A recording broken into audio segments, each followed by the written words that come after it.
কিছু ঘটনা বা এমন কোনো কিছু বাক্য আলাপ আমরা না করে যেটা অপরকে হেয় করে, ছোট করে এবং শিল্পী সমাজ যাতে অপ্রস্তুত হয়, এটাই জাস্ট বলে দেওয়া সবাইকে যে আপনারা যখন রুম থেকে আজকে নির্বাচন, এখন আমার সাথে যারা আপনারা জরুরি মিটিংয়ে অংশগ্রহণ করলেন, এই মিটিংয়ের এই অংশটা কেবল আপনারা বাইরে বলতে পারবেন, কারণ এটার রিয়াকশান কেউ জানতে চাইলে বলবেন। এছাড়া যখন আপনারা আপনাদের টেন্থে যাবেন বা আপনাদের তাঁবুতে যাবেন, তখন আপনি আর নিরপেক্ষ নই, তখন আপনি একটা পক্ষের, তখন আপনি বলতে পারবেন না।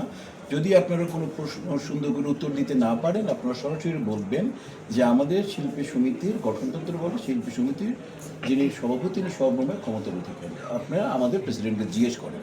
আমি ওনাদেরকে এটা বলে দিয়েছি এবং দুই পক্ষে ইনশাল্লাহ আমার সাথে বলেছি যে ইনশাল্লাহ টুকটাক যে ভুলভ্রান্তি ছিল এই ওকে বলা টলা যেটা হয় আর কি, এটা ওনারা করবেন। আরও কিছু আমরা তিনটা শিল্পী আমাদের খুব ভাইটাল, অসুস্থ, তাদের ব্যাপারে একটা মানে সিদ্ধান্ত হয়েছে, এটা ফিনান্সিয়ালি এটা হচ্ছে।